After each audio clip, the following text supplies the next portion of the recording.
up, guys? Welcome back to another episode of the Rap and Wrestle podcast. You guys know me. My name is Derek. You can check out Rap and Wrestle on Instagram, Facebook, Twitter at Rap and Wrestle. Also, check us out on Apple Podcasts, Spotify, YouTube, anywhere you get all your streaming services. Today is a very special day. Got a very special guest with me, someone who epitomizes rap and wrestle and combining them together. The one and only hip-hop artist, Doc Lesnar. What's good with you, bro? Yo, man, I am good. I'm blessed. I'd be remiss if I didn't say I've been waiting for this moment to happen. I've been loving what you guys are doing, combining both cultures. Let's get it, man. Yeah, definitely, man. Now, like I said, you are like, when I talk about this show, Rap and Wrestle, people like you are what the show stands for. You know what I mean? You're a hip hop artist. You have ties in the wrestling community as well, which we're going to get into. Let's start with the music first, though. Like, how did you get involved in music? How did you get started with that? Excellent question. So, I've been doing music for a while.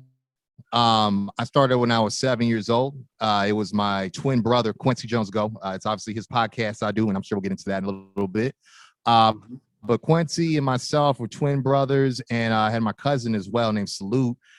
It was just something we couldn't get away from, man. Like, I think what it was too at the time, we grew up on, it was the 90s, it was 1992 to be exact. And it sounds funny, but I'm sure a lot of people remember a group called Crisscross, and we didn't want to be Crisscross, but I think the appeal of kids our age that were able to do things that men twice their age could do, which was tour the world and get the crowd crazy, that just appealed to us, and that's just something that we chased, and I've just been doing it ever since. I think I want to say maybe about 13, 14, I got into the first studio because we used to do like tape decks, you know what I'm saying? I know I'm kind of dating myself here, but we were recording, man. We was, when you hear people talk about selling tapes out the trunk, that's what we were doing in high school and even middle school, but by then, I would say when we got to be about 17, 18, we finally found a real studio where we were paying,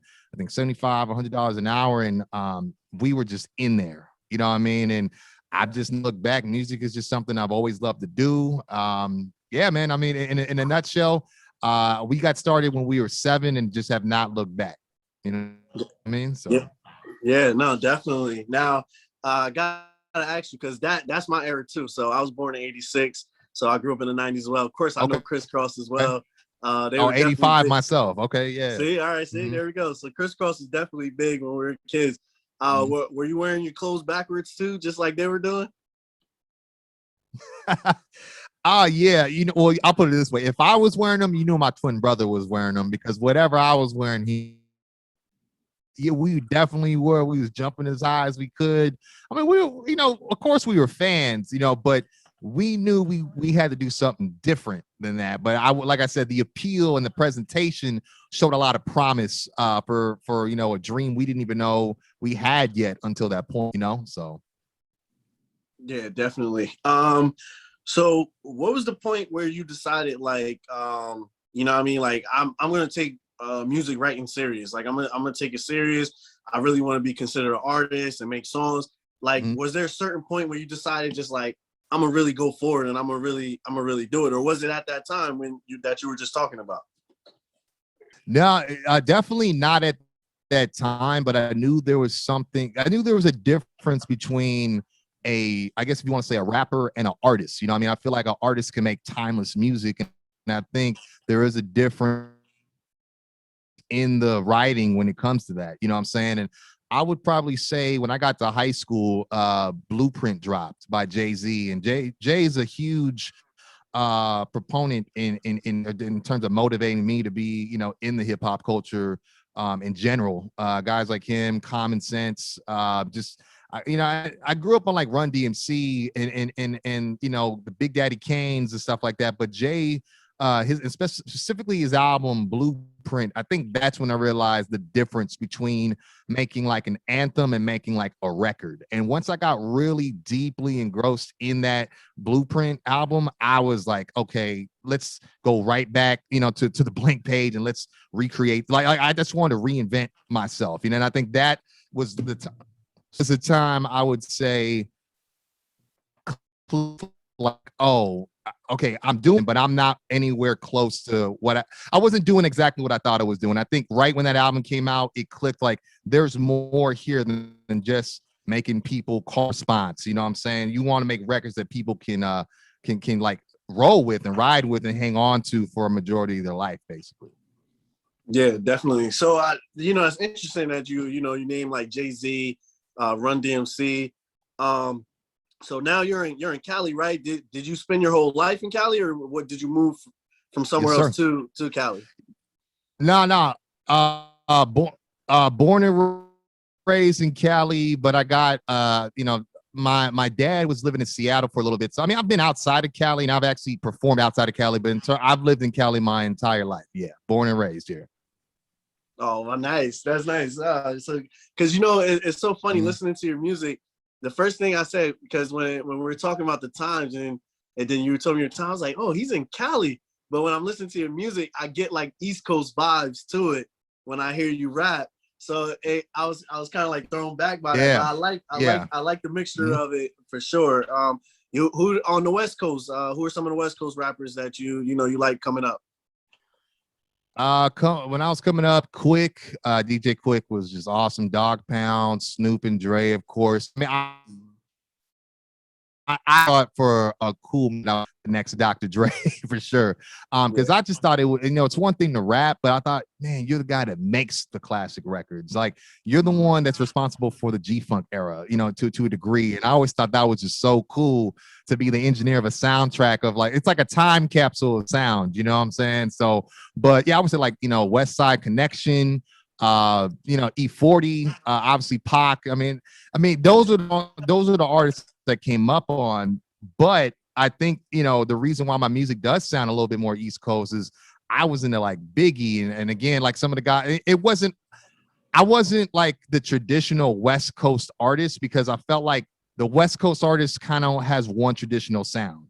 And that's one thing that's a everlasting theme for me is I don't like to just to do things one way. I like to take risks and I like to push the boundaries, you know what I'm saying? And I think that's why I was able to engulf myself in other artists, like, even like, I said Daddy Kane, Run DMC, Biz Markie, Get Fresh Crew, like all those guys.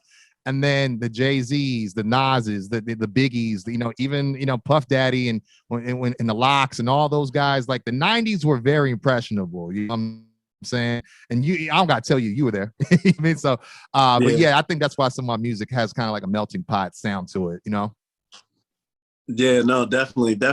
And then on the other end of the spectrum, when it comes to the wrestling, for you, I always love hearing people's stories of the first thing they saw or what brought them into loving wrestling. What was that moment like for you? So I love this because if you listen to Paradise, I describe it exactly. And when I made that record, I said to myself, this is the love letter to the culture of wrestling, and it was 1990 Survivor Series, Undertaker's debut. I just couldn't believe what I was looking at. It's like, what is that thing? And Roddy Piper, he's on the commentary. Look at the size of that ham hock, and I'm just like, yeah, look at the size of that guy, and seeing him seem impervious to pain, and to me, I think at the time, because I was always curious about wrestling, and most of my curiosity would see Hulk Hogan or Macho, on the cover of the VHS tape. But I remember just thinking, like, I don't know about this yellow and red stuff, but when I saw Taker, it was just so different, and then he wasn't this, immortal Hulk Hogan. He was just this dead guy, you know what I'm saying? And then when he went on later and beat Hulk Hogan for the strap a year later, the tombstone, I mean, I know Flair was there, but still seeing that as a kid meant a lot to me. And I'll always give him his due, what he did in the culture to an extent.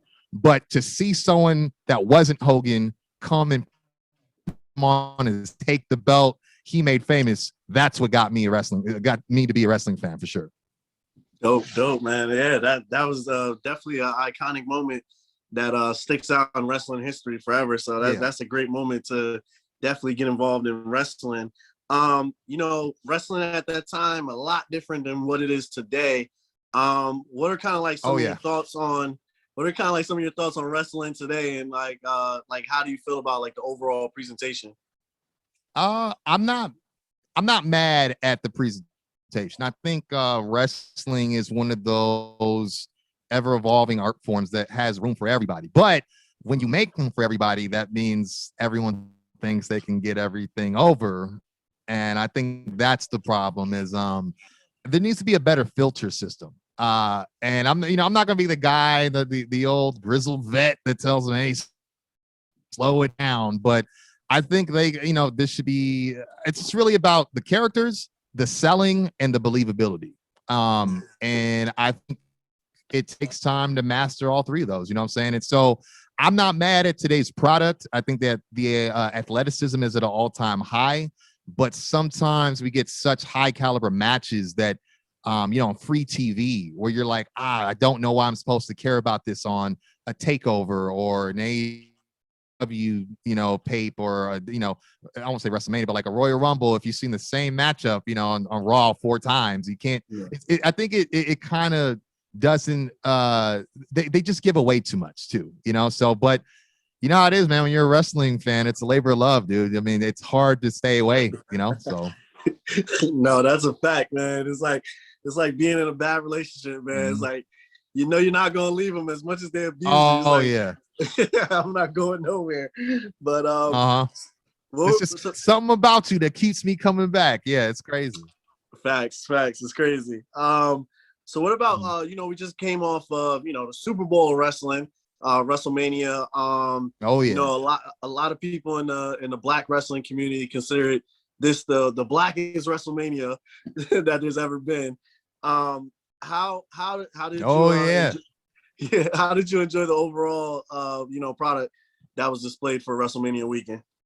I loved it. I thought, man, especially following Kofi Mania, which, if I'm gonna be frank, I didn't think we'd really get anything after that. I thought, okay, so this would be the great, the good thing or the big thing for our culture of fans till the next thing happens, But to me, I just thought it was crazy. Like, everybody was all mad. Oh, Drew got passed out, Yeah. He didn't tap out, he passed out. It's like, man, Drew had a hell of a year. He won the title twice. He beat Goldberg. The guy beat Randy Orton. Okay, like the guy beat a plethora of like worthy opponents that people wouldn't even get, when it's non-pandemic time. I just didn't understand why people were so up in arms. It's like, this is Bobby's time. So I thought that was great. The fact that, not only it was Bianca and Sasha in the main event, but the fact that a voice like Michael Cole made sure people knew this is history making, the first ever main event involving 2 Black ladies. I thought that was something, because WWE tries to tiptoe and they've had their time where sometimes they, especially Vince, where he he doesn't always do the right thing by some of our favorite superstars. But I thought, WrestleMania top to bottom, a lot more colorful this year. And I know I got into a lot of arguments with people, who, which I don't want to put them over, but just had a problem with it. And to me, I said, you know what, man, you're just mad because it's different. And I just thought, oh, so you're a Charlotte fan. We need something different, and we need something that's for us. And I thought they did a good job. We had a lot of superstars on there this year, and I thought that was great. Good representation. Yeah, no, definitely. Sometimes I think with these things, they get kind of like blurred, where people are looking at it as, and which it might be, I never know, but where they're giving us this product just because of the times and things that are going on. So they're like, here it goes. We're going to give you this talent because of all these social issues that are going on. We're going to show you that we stand for you guys and we support you guys. But at the same time, I think is when you give Black athletes the chance to actually perform, we're going to always succeed. It's if you look across every sport, yes, we that's why dominated. I was, not to interrupt, I was just gonna say that's why I think everyone was mad at the dismantling of the Hurt business, because those guys were just given a little bit of time and they ran with it. Just much to your point, you give them a chance, they're gonna succeed every time. That's definitely true. But it's all good. On to bigger and better things. But let's talk about let's talk about your latest album that you just did. This Is OSYM. Yes, sir. How did that come about? And what was just the mindset of going into creating this album? Got you. Okay, so I've always been a wrestling fan. I've always found a way to throw a bar here or there inside my music, and I got to a point where I just kind of wanted to do something different. I had an album called Audio Visual, my favorite album I've ever done. And I thought I was kind of done pushing the boundaries from an auditory standpoint. But I said, I feel like although I gave a lot of my music, I might not have been all totally me. And what's part of me is the wrestling, So I said, I know who Mega Ran is. I know who guys like T Call are. I know, Rated R and some of these guys that I've been in the culture with. Smoke Dizza, Wale, those guys like to, celebrate the culture a bit. And I said, why don't I try something?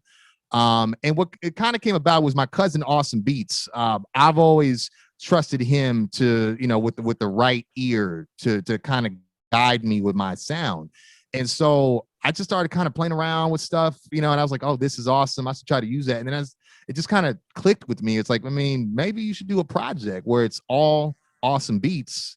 And it started out as an EP actually. And just something I was going to use to kind of, test the waters a bit, and then it just kind of took on a mind of itself. I put out Talk My, which really garnered a lot of good response.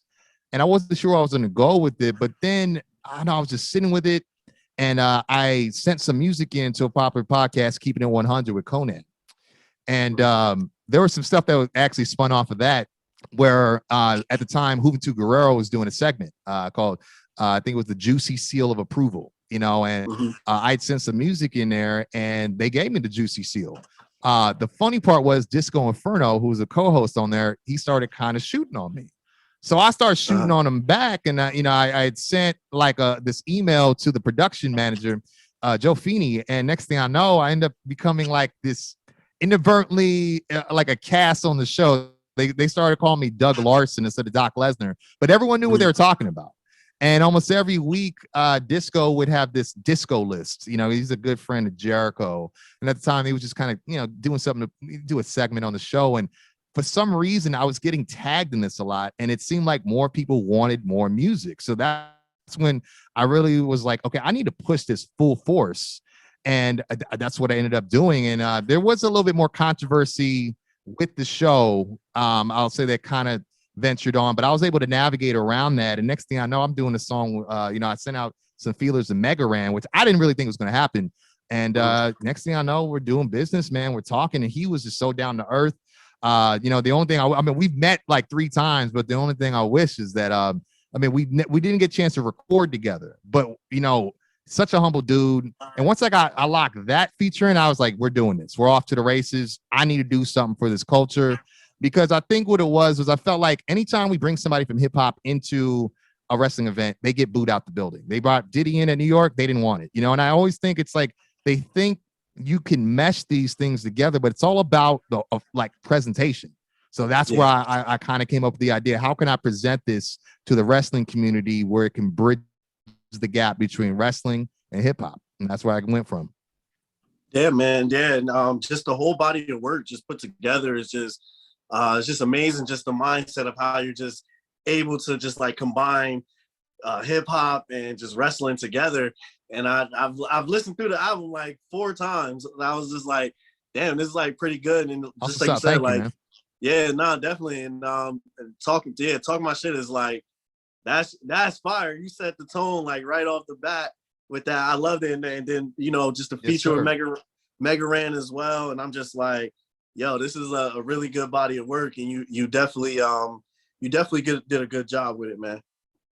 I appreciate that, man. Yeah, and I think that's another thing you just remind me of too was the track listing. If you notice, every song's got a word or like a segment in parentheses. You know, like Talk My was, you know, promo. And then we got I believe, you know, it was Strong Style and Profile. It's the push. And if you notice, I mean, it's really, if you know your history, it's really a, you know, if you look at it, it's like the beginning and end of a wrestling show, you know, or of a good match, or just a good, you know, I mean, like a good career. And more noticeably, if you look at it, it's Triple H's career. But you got to look for the little nuances there, you know what I mean? But no, I had fun putting this thing together, man. Transitions, all that. It was real fun. Yeah, definitely, man. Can't wait to hear what you got coming up next. So when it came to we talked a little bit about it with Mega Ran. Like, how was it? You just sent the message out to him and you just said, "Hey, yeah, I'll do it." That was it? No. So what I did was I had Strong Styling, and you know, I remember when I got that beat too. A lot of my friends was like, "I don't know, what are you gonna do with that?" And I told them what my idea was, throwing that Ric Flair joint on there. And they was like, "That's not gonna work." And I knew it was. I just knew it was all about presentation. So once I got that song, I started getting a lot of response from it. And then I was like, you know what? Let me just send it his way. You know what I mean? He's got his booking info right on Twitter, like, what do I got to lose, you know? And he hit me back that same day, you know, and he was just like, not only was he, it wasn't like, yeah, run me that money. Let's get this verse, you know what I mean? He was letting me know, yo, I enjoy the music. This is dope. What's the concept? Like, he was very eager, you know, and to this day, man, what I love about him, man, he's so humble too. It's like, I'll post that remix and every single time, whether it's in the comments or in the DMs, he always sends me like the bicep emojis, like, yo, we all killed all this. We just killed it. Like, you could tell he just really very much enjoyed his participation on this album, man. And but yeah, that's kind of how that went about. And in terms of what I got coming up next, it's a similar story. Is I've actually reached out to I believe Josiah Dean Williams. So I'm hoping to do something with the Wrestle Flow, you know, and he hit me back fairly quickly too. So yeah, I'm just trying to branch out, man. I mean, because I don't think this is a fad. I don't think this is I mean, some people might think it's a niche type of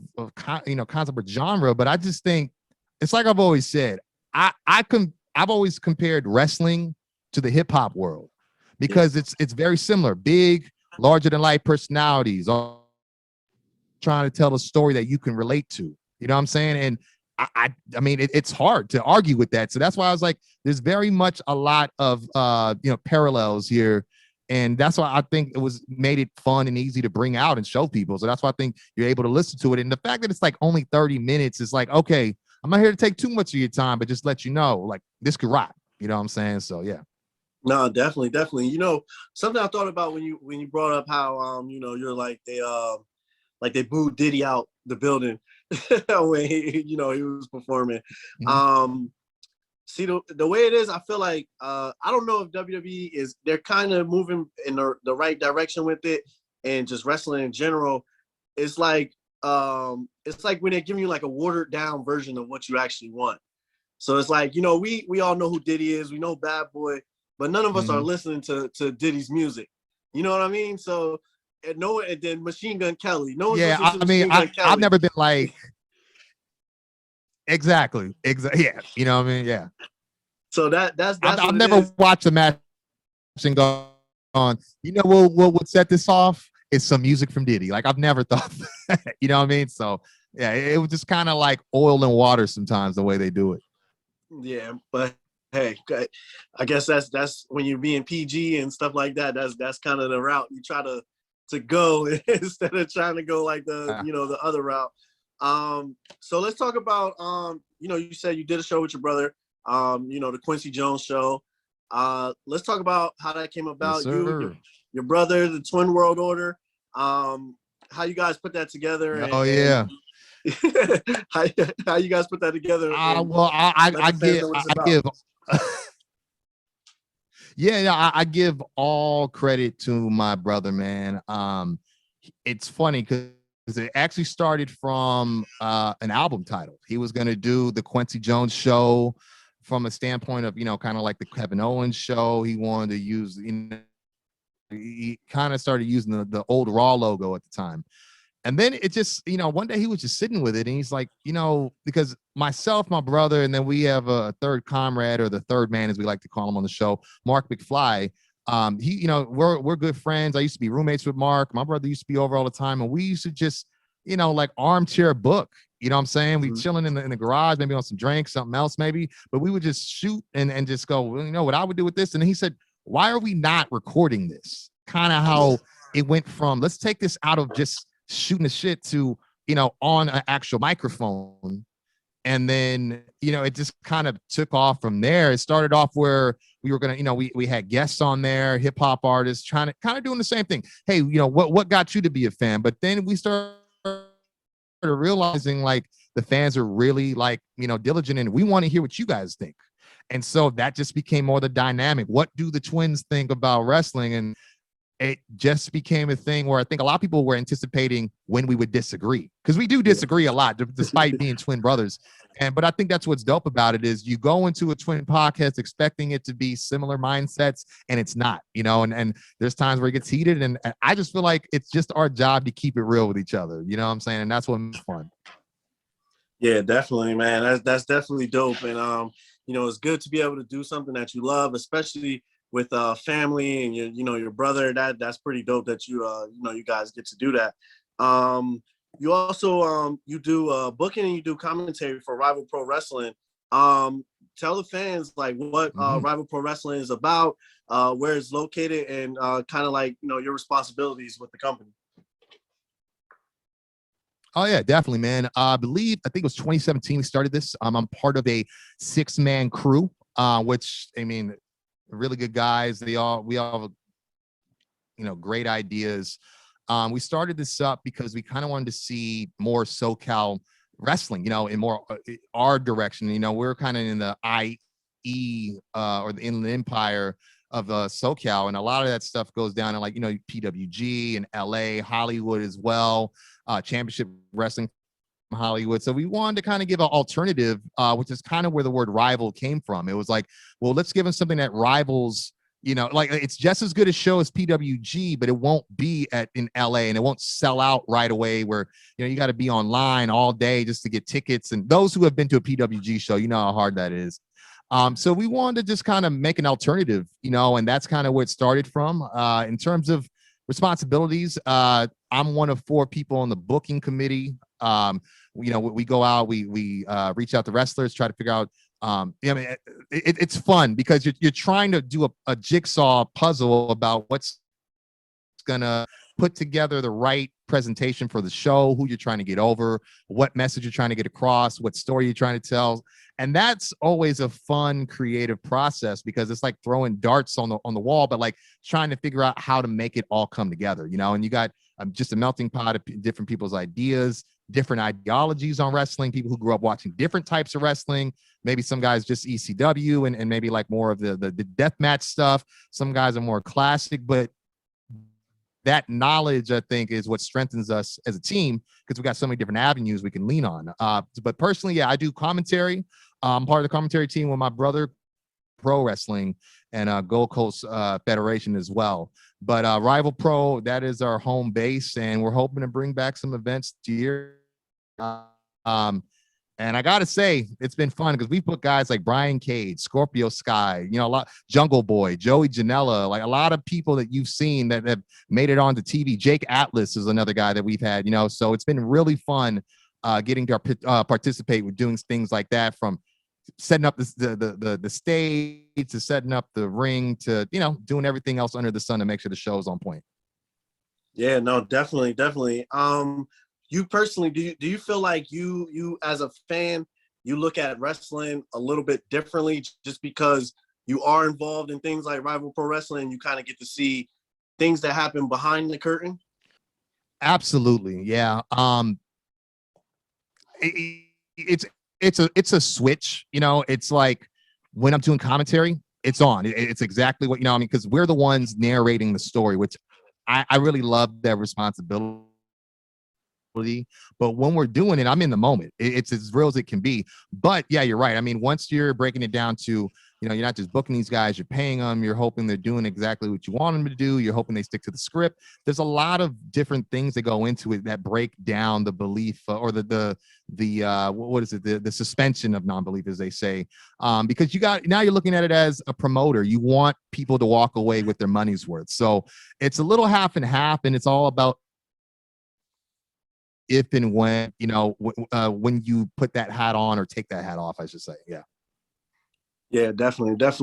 You know, I'm interested. When you're not, you know, doing anything wrestling related, when you're not doing anything music related, what are your hobbies outside of those two things that you love? Let's see. I try to game as much as I can, but that's wrestling related too, man. I'm on 2K19 all day, just killing it. But you know, I mean, it just depends. When I mean, I'll keep it. I keep myself fairly busy, man. I try to stay very disciplined with the music, especially doing it for so long. So I'm always trying to do something. I mean, if you've been, you've been catching me. I'm sure. Like I just been shooting out promos like no one's business since you know, I announced the album release. So I know a lot of my time kind of goes into just really promoting that. But when I'm not doing that, it's tough. You know, I just do a lot of writing, man. It's usually just going right back to the notebook and or spending time with my wife, which I love exponentially, I'll tell you, because I don't get as much time as I'd like to, but we're both kind of bosses of our own lifestyles here. So when we get a chance to come back to the throne and really cherish each other's time, we definitely do so. Yeah, definitely, man. That's pretty dope to do. You know, it's hard out here. I definitely know how it is when it's like you're trying to succeed, you're trying to make it, and you're using that time, but you know it's for a good goal that you're trying to to keep the get foot to. on the pedal, man, and stuff. Yeah, facts, man. I'm telling you. I'll tell you, for me, so I started like just recently. I started a nonprofit organization with two of my boys. It's like basketball related. Dope. Thank you. It's like community service related. So I've been so tied up with that, and I haven't put out an episode in a while. So you're my first episode that I've put out in like 2 weeks because I've been so busy. Oh, that's what's up, man. Hey, but you know what though? Busy for a good reason, because that's phenomenal. I mean, not a lot of people are taking time at their own, at their own plate, I should say, to go out and help. I mean, the community, let alone, the homie. I mean, it's hard times, like you said, man. So I think that's phenomenal. You're doing something like that. Yeah, definitely, man. Definitely. Thank you. I appreciate that. So you talk about, you said you focus on writing a lot. So for when you're putting songs together, kind of like what is that process like for you? How do you like start to like your end product? Ooh, it's tough, man. So when I hear beats, I'll sit with them. And it's almost like I could hear the final product already. Like I could tell where I could take that record, if that makes sense. Mm-hmm. But the irony of it is, once I sit with that beat and I get that feeling, I will not play that beat for like the next hour. It's like I'm one of those guys, and maybe it's just an odd process. I mean, my wife calls me a perfectionist. I often argue, so that's a funny argument there. But I just, it's one of those things where I just really get into the music. And, I was just talking about this not too long ago, but like, if I'm like on a track with somebody else, you won't catch me in the same room as that cat. It's all respect, but I'm not trying to catch their wave unless it's maybe something that's like, maybe if the beat's melodic and we're trying to keep it consistent in that element. Mm-hmm. But if it's not, and it's like, let's just bar out, you're not going to catch me in the same room as everybody else. I just feel like my whole process has always been, I don't want to hear the beat. I got it in my head, and I'm just going to, start writing. I start writing. I'll go back. I'll play the beat for a little bit. And then just to let myself know, yeah, you on the right track. You know what I'm saying? But I'm that guy that likes to surprise people and just drop the verse right on people's heads like a hammer, man. Like, I just like the shock factor. And it's just kind of my calling card, man, because I don't like to approach songs the same way I did the last time. So if you hit me up for a verse, I'm going to give you a verse. Like, if you want that work, I'm going to give you that work, because at the end of the day, that's the calling card of the hip-hop hybrid, Doc Lesnar. There's only one. And I'm going to make sure people know that. You know what I'm saying? Definitely. I respect that for sure. So for you, what would you say in wrestling and music? What are your goals with both of them? Wrestling, I know for sure. my brother and I and Mr. McFly, we have some things in the works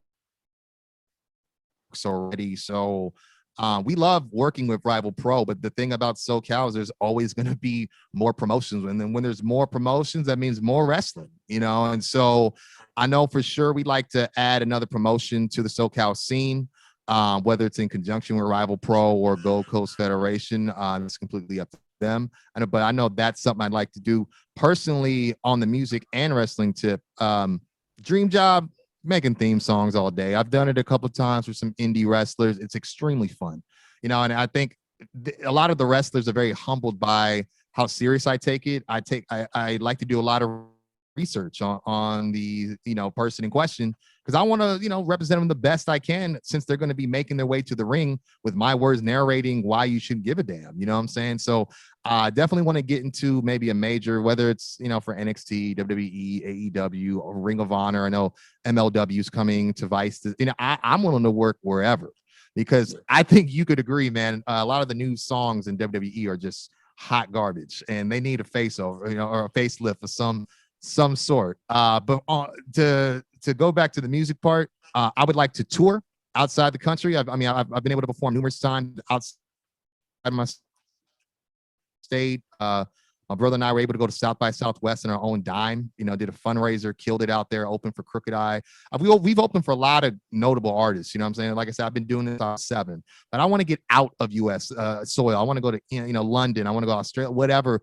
I want to go where the music takes me. So touring is definitely a big goal for me, as well as TV and movie placement. That's just revolving door money.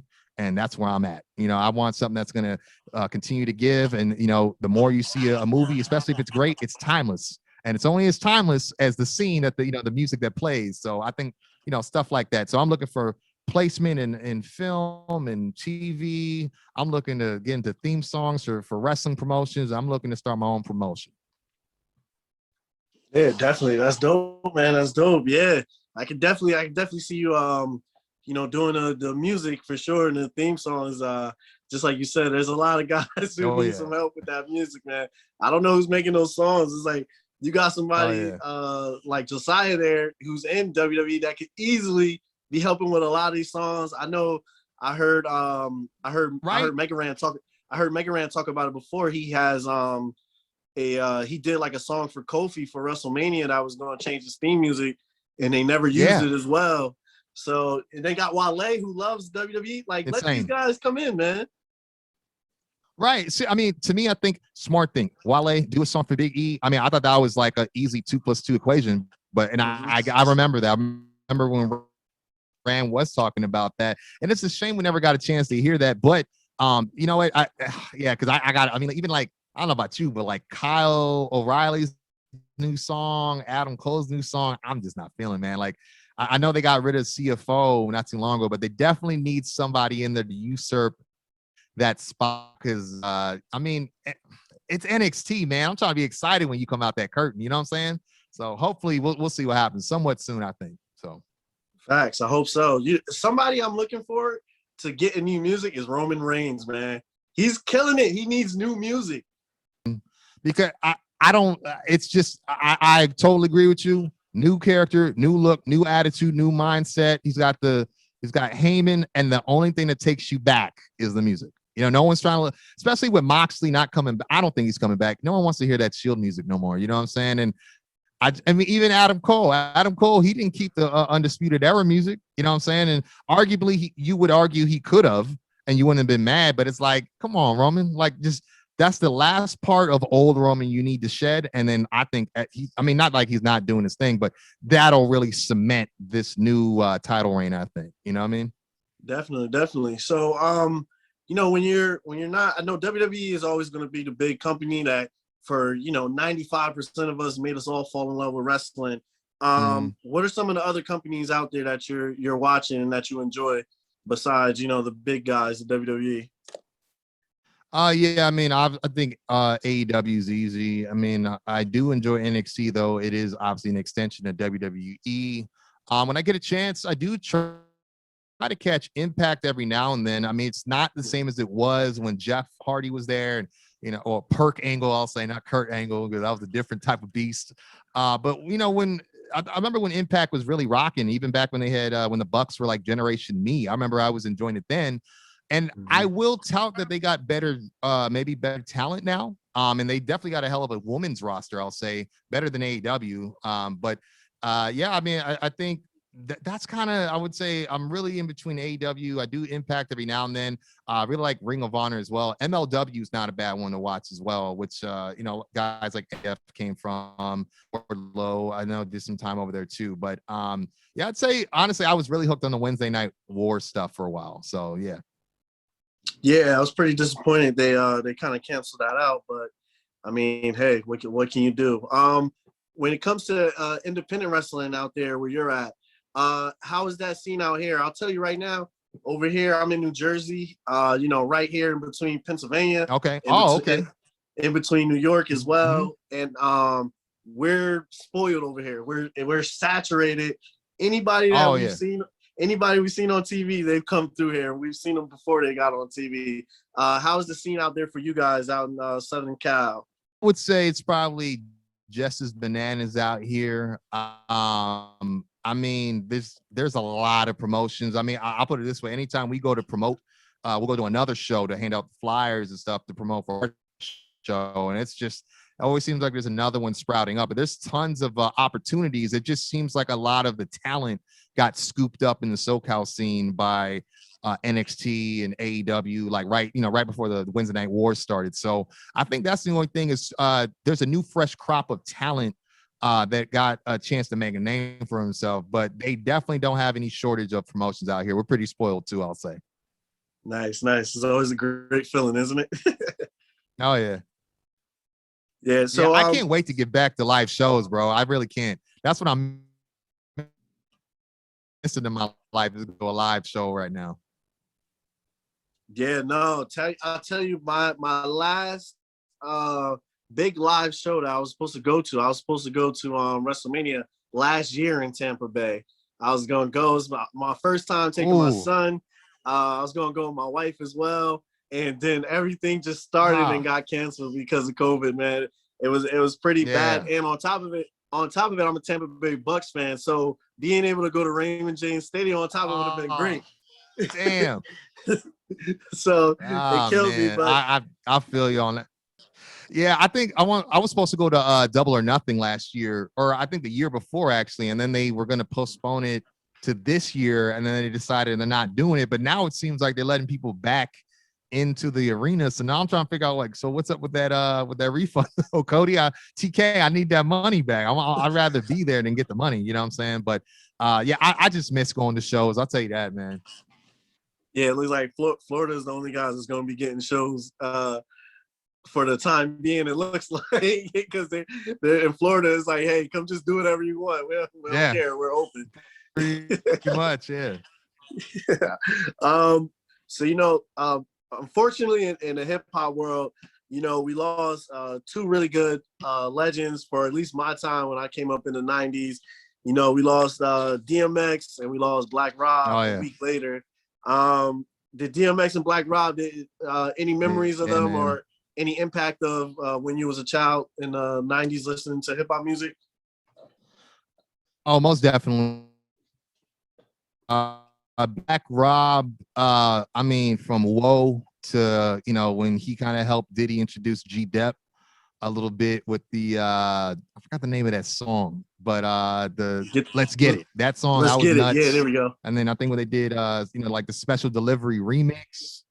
Yeah, man. So I when I was in high school, man, freestyling and battling was where it was at. And I'd be lying to you if I didn't say I killed some people over that Woe beat. Like, that Woe beat is legendary, and I think, I saw the post, seeing how Rob looked recently, and it was really kind of heart shattering a bit, because it just makes you wonder, and I've had my share of time with the indie label. And I remember when I was doing that, I kind of saw how ugly it is behind the, the curtain that you don't really know exists, until you get there.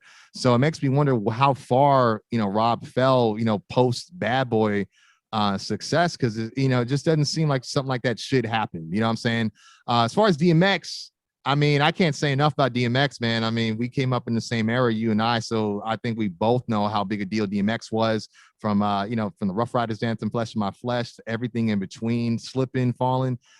One thing that really rocks with me was there was a movie at the time. DJ Clue did this soundtrack. It was backstage for, and I'm sure you probably know what I'm talking about, for the Hard Knock Life tour. And that film changed my life. It made me so hungry as an artist to go on tour. I remember watching and just really studying everybody on there, from Method Man to Redman to Jay-Z to Ja Rule to obviously DMX, and look at their showmanship. But everything I saw on that film, and if you go to my Instagram, you'll see I posted up favorite clips from that film.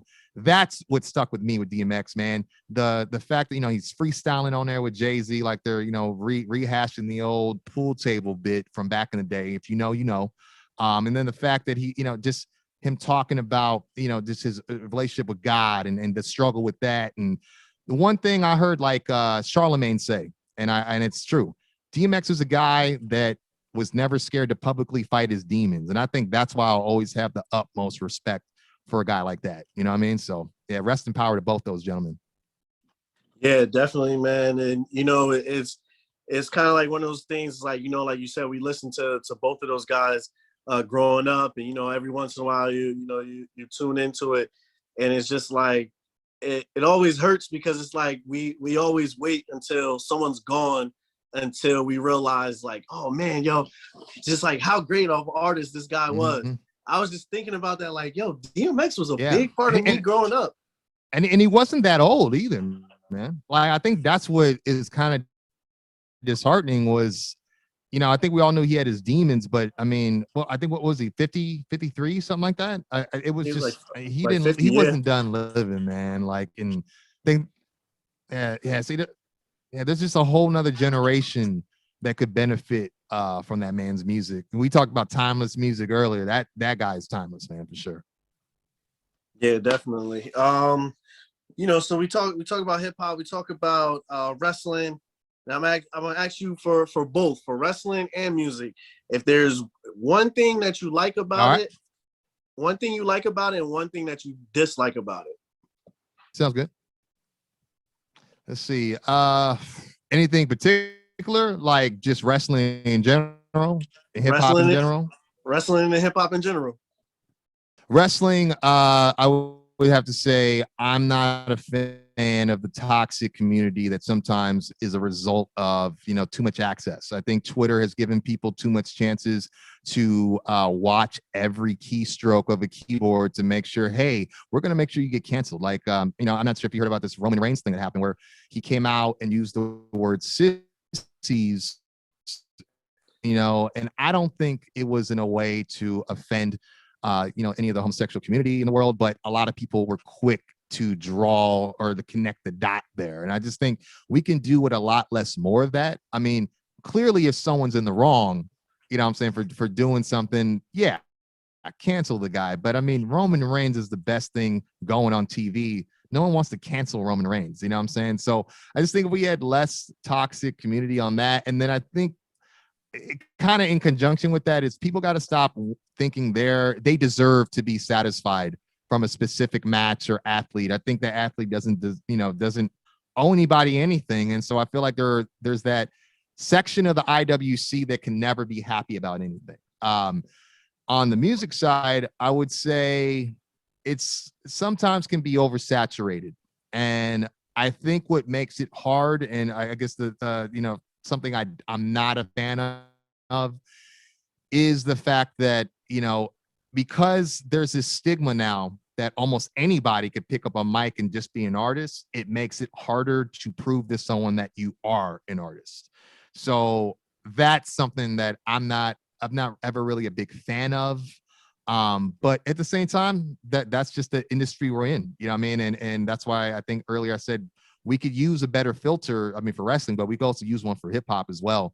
Because hip hop, again, is an art form, just like wrestling. Like I said, it's going to be ever changing. And I don't have a problem with that, because I do believe, again, there's room for everybody. But when, you leave room for everybody, it opens, the door for, everything being acceptable. So I just wish there was a better barometer for music as well as there is for wrestling. There you go. What I do like though is the new names that keep showing up. Not to be all negative, but I do like the new names that do their thing, that come in, that are consistent. Guys like J. Cole, guys like Kendrick. I mean, the hip hop game's in good hands, I think. Guys like Drake, guys that, you know, even though, you know, you can't deny their star power and what their contributions are to the culture. Same thing with wrestling. Guys like Johnny Gargano, Ciampa, staying behind, not going to the main roster because they want to make sure that the next chapter of NXT is in great hands. Things like that. I'm all for breaking new stars, realizing we can't rely on accomplishments from the past or stars from the past like Vince McMahon does, because, you know, I know I'm all over the place, but to me, it's crazy to hear that Vince tells Edge, hey, man, I need you to dye your hair. You look kind of old on screen. And it's like, but Goldberg looks old on screen, but he keeps coming back every single time, you know? So I just think the ideologies are kind of all over the place, but I like the fact that we could keep the culture going on both fronts, you know? So, yeah. Yeah, definitely, man. Well, very well said. You know, I know you're always working. Do you have any projects that you're working on at the moment, or, you know, have any like particular date or time where we can expect new music? So this summer, you better hang on to your seats, put on a seatbelt, do what you got to do, because I'm telling you, the world's greatest tag team on this planet under God's green earth, the Mega Towers, a top team on God's green, are going to be dropping their album this summer, Good Brothers. That's not an insult. That's a fact of life. I'm telling you. So be on the lookout for that. We're going to have crazy visuals to go along with that as well. And just look out. I'm coming through with so much freestyles this year. I'm just letting you guys know I'm not playing around. I think my thing I've learned this time around with releasing music is I've been a very humble human being the last couple of years. Now it's time to heal it up, because it's not lost on me that, you know, I do my thing, you know, and so I get a lot of people that want to challenge me to wrestle rap or bars, or, I mean, we had, some guys, they want to battle us, my brother and I, for the rights and the claim of the world's greatest tag team. And I say, line them up, because we're going to do it. And once we drop this album, they're not going to want to do it anymore. But hey, we all reap what we sow at some point. So check it out this summer for sure. Good Brothers, Mega Towers album. It's coming soon. Awesome, man. Awesome. I'll definitely be on the lookout for that for sure. Doc, once again, bro, I just want to thank you, first of all, for coming through and taking the time, you know, making that connection from the West Coast to the East Coast. I definitely appreciate you doing this for me, bro. Oh yeah, man. Like I said, dude, I mean, I've seen what you guys have been doing. I've seen what you've been doing and with the brand. I'm a fan, man. And I love the fact that you guys cross over, bring those two cultures together. And like I said, I think they've kind of, you know, they refuse to believe that they're parallels, but they are, man. And I think it's a good thing. Bring something like hip hop and wrestling together. You've done a good job. We're continuing to do it. Guys like the Dirty Hills podcast, they're doing it. A lot of guys are doing what we can to really bridge the gap, man. So trust me, the pleasure is all mine. And whenever you want me back, or my brother back, or the Tower Gang back to defend these titles, whatever we got to do, it's nothing, man. You just send me a message and we'll be there. Facts, definitely appreciate that. For our fans, if they want to follow you, connect with you, find any of your music, check you out, where would they do that?